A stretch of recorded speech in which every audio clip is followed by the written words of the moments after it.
Students, welcome to the sixth lecture of power engineering. Today we are going to discuss about the Betron cycle. So last class I have discussed about the dual cycle. So today I will discuss about the Betron cycle. So today content of the lecture is Betron cycle.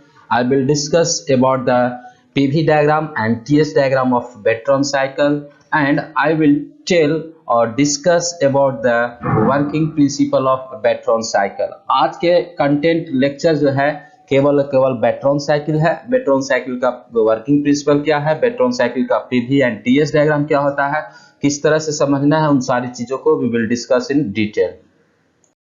So first of all we will see the Betron cycle introduction, that is introduction of Betron cycle, the air standard Betron cycle or Joule cycle. Listen carefully, Betron cycle is also known as Joule cycle. So in exam if they will ask about the Joule cycle, so you have to write about the Betron cycle only, because both are same and is a constant pressure cycle for idealized cycle for a simple gas turbine power plant. Listen carefully, this cycle is mainly used in gas turbine power plant. So in MCQ sometimes they used to ask what are the applications of Betron cycle, so they will give the option. So you have to remember that Betron cycle is mainly used in gas turbine power plant. The main component of Betron cycle are compression. If you know the component of gas turbine power plant, then you can write the component of Betron cycle power plant, because same thing is going to happen. So main component of Betron cycle are compressor, combustion chamber and a turbine. Listen carefully, first one is compressor and second was combustion chamber and a turbine. It consists of two constant pressure and two reversible adiabatic process. So we will see in later, because if I will discuss the diagram, that time I will tell the clearly how the two constant pressure and two reversible adiabatic process where they will present. So I will discuss it later, that is not a problem. So first of all we have to understand that Betron cycle where we are using. So Betron cycle mainly used in gas turbine power plant. So gas turbine power plant, what are the components of gas turbine power plant? So compressor, combustion chamber and a turbine. So we will discuss in detail. So यहाँ पर देखिए, ये जो है gas turbine का आपका हम picture दिखा रहे हैं। तो सबसे पहले जो है ये कंप्रेशन, जिस प्रकार से हमने आपको बताया था, जो मेन इंपॉर्टेंट होता है कंपोनेंट वो क्या क्या है। तो सबसे पहले कंप्रेसर हो गया, उसके बाद जो है ये हो गया आपका कंबशन चेम्बर, ठीक है, और ये है टरबाइन, ठीक है। ये तीन जो है बहुत इंपॉर्टेंट कंपोनेंट है आपका। तो सबसे पहले कंप्रेसर का मतलब, जिस तरह से नाम है, कंप्रेसर क्या होता है कि ये जो है कंप्रेस करेगा, ठीक है। जब फ्रेश एयर इसमें जाएगा तो एयर को क्या करेगा, कंप्रेस करेगा। और जब कंप्रेस करेंगे तो आपको हमने लास्ट क्लास में बताया था कि कंप्रेशन करने का मतलब वॉल्यूम क्या हो जाएगा, डिक्रीज हो जाएगा, यानी कि volume will be decrease. After that what happen to pressure, तो अगर हम कंप्रेशन करते हैं तो प्रेशर आपका इंक्रीज हो जाएगा, ठीक है। Pressure will be increase and temperature, it's depend upon the condition how you are going to compress, but temperature will increase little bit also, ठीक है। टेम्परेचर भी जो है बढ़ जाता है कंप्रेशन प्रोसेस में। तो ये जो है आपका फ्रेश एयर इसमें इंटर करेगा, उसके बाद कंप्रेशन होगा। अब यहाँ पर जो है कंप्रेशन होगा तो ये जो एयर है वो जो है पूरा मतलब कि इसका हाई प्रेशर है और हाई टेम्परेचर है और कंप्रेस किया गया है। अब ये जो है कंबशन चेम्बर में जब इंटर करेगा तो यहाँ पर जो है फ्यूल का सप्लाई होता है, ठीक है। जब फ्यूल का सप्लाई होगा तो क्या होगा कि यहाँ पर जो है कंबशन होगा, ठीक है। कंबशन कहने का मतलब बर्निंग ऑफ फ्यूल होगा, यानी कि यहाँ पर जो है फ्यूल आकर जलना शुरू हो जाएगा। जब फ्यूल आकर जलना शुरू होगा तो यहाँ पर जो है आपको देख रहे होंगे कि यहाँ पर जो है शाफ्ट से जो है टरबाइन जो है लगा हुआ है। तो यहाँ पर जो है टरबाइन क्या करेगा, रोटेट करेगा। तो आपको जो है if you are known well about the gas turbine or any power plant, you knows that we are we use to drive the turbine by the heat, हम लोग जो है हीट को यूज करते हैं टरबाइन को ड्राइव करने के लिए। उसके चलते क्या होता है, टरबाइन जब ड्राइव होता है तो यहाँ पर जो है आपका जनरेटर लगा होता है। मोस्टली केस में जो है जनरेटर होता है, क्योंकि हम जो है इसको इलेक्ट्रिकल एनर्जी जो है हम इसको निकालने जा रहे हैं। तो यहाँ पर जो है जनरेटर क्या करेगा कि आपको जो है एनर्जी को मतलब निकाल देगा। उसके बाद क्या होता है, टरबाइन जब रोटेट करता है तो टरबाइन जो है आप रोटेट किया, उसके बाद एनर्जी मिल गया। अब जो एग्जॉस्टेड हो गया, मतलब जो बेकार का जो आपका जो एयर हो गया, गैसेस हो गया, वो जो है बाहर निकल जाएगा। ठीक है, बाहर निकल जाएगा, फिर से जो है यहाँ पर फ्रेश एयर जो है आते रहेगा। तो ये प्रोसेस जो है हमेशा होते रहेगा। ठीक है, and if you will talk about the PV and TH diagram, so ये आपका जो है पीवी डायग्राम है और टीएच डायग्राम है। So later we will discuss about the PV and TH diagram, that is not a problem.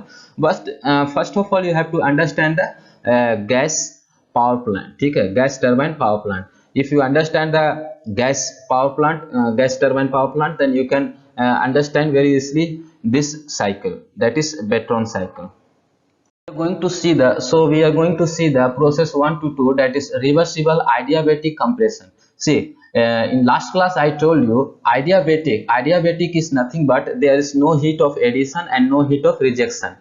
So if I will talk about the adiabatic, if the word comes the adiabatic means the entropy will be always constant. The entropy, okay, so entropy जो है हमेशा आपका constant रहेगा। अगर adiabatic word आ गया तो entropy that is S जो है आपका हमेशा के हमेशा लिए constant रहेगा। So adiabatic compression, okay, so compression, all these words are repeating again and again, so no need to tell about the compression and expansion, you know already. So air is now compressed adiabatically from V1 to V2. During this process entropy remains constant. Listen carefully, यहाँ पर जो है 1 से 2 क्या हो रहा है कि आपका रिवर्सिबल adiabatic प्रोसेस हो रहा है। ठीक है, और कंप्रेशन हो रहा है। तो जब कंप्रेशन होगा तो वॉल्यूम क्या होगा, डिक्रीज करेगा। ठीक है, तो V1 यहाँ था और V2 जो है यहाँ आ गया। ठीक है, तो volume will decrease and pressure जो है कंप्रेशन हो रहा है तो प्रेशर क्या होगा, बढ़ जाएगा। तो P1 यहाँ है, P2 यहाँ है, तो प्रेशर क्या हो जाएगा, बढ़ जाएगा। And if you will talk about the temperature and entropy diagram, so as I told you entropy remains constant because we are going to compress adiabatic। So आपका एंट्रोपी जो है कांस्टेंट रहेगा। ठीक है, एंट्रोपी रहेगा कांस्टेंट। और हमने आपको बताया था जब कंप्रेशन होता है तो आपका जो है दो चीज जो है बढ़ जाता है, अर्थात प्रेशर बढ़ जाता है, P will increase and temperature will increase। तो दो चीज जो है बढ़ता है, कब, जब कंप्रेशन होगा तब, यानी कि ये आपका दो चीज बढ़ जाएगा, टेम्परेचर बढ़ जाएगा। ठीक है, सॉरी, आपका जो है हाँ टेम्परेचर भी बढ़ जाएगा और प्रेशर भी बढ़ जाएगा। ठीक है, तो ये आपका इंक्रीज हो जाएगा। अब हम बात करते हैं एंट्रोपी, तो आपका कांस्टेंट रहेगा। तो ये रहा आपका process 1 to 2, that is reversible adiabatic compression process. So now we are going to talk about the process 2 to 3, that is constant pressure heating. ठीक है, constant pressure heating process. So see the PV diagram, that is constant pressure means pressure will remains constant and we are going to supply the heat. We are going to supply the heat because the combustion will takes place. To produce the combustion we have to supply the heat. मान लीजिए अगर आप माचिस को जलाना चाहते हैं तो माचिस को जलाने के लिए आपको जो है, अगर माचिस अगर ठंडा है तो आप उसको क्या करते हैं, गर्म करते हैं, रगड़ते हैं। तो रगड़ने का मतलब we are providing the heat. Same way if we want the combustion, we need the combustion, so we have to provide the heat. So only constant pressure heating process 2 to 3 will happen. So pressure will remains constant but volume will increase, volume क्या हो जाएगा, increase कर जाएगा। And see we are going to provide the heat, that is entropy will also increase and temperature will also increase, because listen carefully, if we are providing the heat or we are adding the heat, then entropy and temperature will increase. If we are going to going for cooling process, then temperature will decrease and entropy will also decrease. So you have to always keep it in mind that what will happen when we are going to heat or when we are going to cool. Cooling process में क्या होगा, heating process में क्या होगा, ये सारा चीज आपको मालूम होना चाहिए। तो यहाँ पर हम हीटिंग कर रहे हैं तो टेम्परेचर आपका बढ़ जाएगा। जैसे देखिए 2 में यहाँ था और 3 में यहाँ आ गया। आप इंट्रोपी देखिए, 2 में यहाँ था, 3 में यहाँ आ गया, so entropy will increase. Now we are going to talk about the process 3 to 4, that is reversible adiabatic expansion. Reversible adiabatic expansion. Expansion is nothing but we are going to expand, means we are going to increase the volume. So when we increase the volume, so pressure will decrease, okay, and temperature will also decrease because we are going to increase the volume. So जब हम increase करते हैं किसी भी चीज का volume का, अर्थात जब हम expansion करते हैं तो आपका जो है टेम्परेचर जो है डिक्रीज कर जाता है, प्रेशर जो है आपका, प्रेशर भी आपका डिक्रीज कर जाएगा, ठीक है। तो process 3 to 4 what is going to happen, so here आप देख सकते हैं 3 से 4 में, तो 3 यहाँ है, 4 यहाँ है, टेम्परेचर क्या हो गया, घट गया, ठीक है। लेकिन यहाँ पर आइडियाबेटिक आ गया, तो आइडियाबेटिक का मतलब कि आपका जो है कांस्टेंट रहेगा इंट्रोपी, इंट्रोपी रिमेन्स कांस्टेंट, क्योंकि आइडियाबेटिक हम लोग करने जा रहे हैं तो इंट्रोपी जो है कांस्टेंट रहेगा। If we will talk about the pressure and volume, so 3 से 4 में जो है प्रेशर क्या हो जाएगा, घट जाएगा, ठीक है। प्रेशर क्या होगा, घट जाएगा, क्योंकि हम जो है एक्सपेंशन करने जा रहे हैं तो प्रेशर घट जाएगा। लेकिन वॉल्यूम विल इंक्रीज, क्योंकि हम यहाँ पर एक्सपेंशन कर रहे हैं तो वॉल्यूम जो है इतना बढ़ गया। तो ये रहा आपका 3 से 4। Now we are going to see the process 4 to 1, that is constant pressure cooling process, ठीक है। हम लोग जो है constant pressure cooling process को देखने जा रहे हैं। तो यहाँ पर जो है हमने आपको बताया था शुरुआत में ही, दो जो प्रोसेस होगा वो constant pressure पर होगा, 2 से 3 और यहाँ पर जो है 4 से 1, ठीक है। तो यहाँ पर जो है हम क्या करने जा रहे हैं, कूलिंग करने जा रहे हैं, ठीक है, क्योंकि पिछला बार जो है हमने जो है हीट का एडिशन किया था कांस्टेंट प्रेशर पर, दैट इज 2 से 3 में, उसके बाद एक्सपेंशन हुआ, उसके बाद कूलिंग होगा, ठीक है। तो देखिए 4 प्रोसेस था ना, तो पहला प्रोसेस में हमने जो है कंबसन क्या किया, हमने जो है कंप्रेस किया। सेकंड प्रोसेस में हमने क्या किया, हीट का एडिशन हुआ, दैट इज कांस्टेंट प्रेशर पर। एंड थर्ड से 4 में हमने क्या किया, एक्सपेंशन किया। उसके बाद जो है जब एक्सपेंशन होगा तो क्या होगा, कूलिंग होगा। तो कूलिंग होगा तो टेम्परेचर क्या होगा, डिक्रीज होगा, ठीक है। Temperature will decrease, so 4 to 1 यहाँ पर आप देख सकते हैं टेम्परेचर जो है डिक्रीज कर रहा है, ठीक है। और जब टेम्परेचर डिक्रीज कर रहा है तो आपका इंट्रोपी भी क्या होगा, डिक्रीज कर जाएगा, ठीक है। और यहाँ पर जो है प्रेशर क्या है, कांस्टेंट है, we are keeping the pressure as a constant.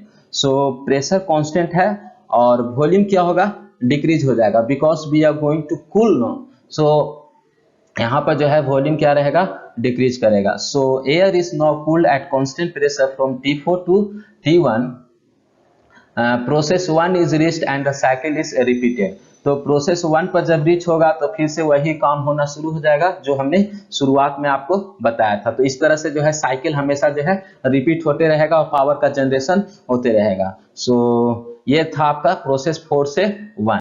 अगर आप बुक को रेफर करना चाहते हैं तो ये सब बुक जो हमने नाम लिखा है आप रेफरेंस के लिए रेफर कर सकते हैं, ताकि और आपको ज्यादा समझ में आ सके। So thank you so much students. आज के वीडियो लेक्चर में हमने जो है ब्रेटन साइकिल के बारे में बात किया। अगले वीडियो में हम नए टॉपिक के साथ आएंगे, तब तक के लिए धन्यवाद।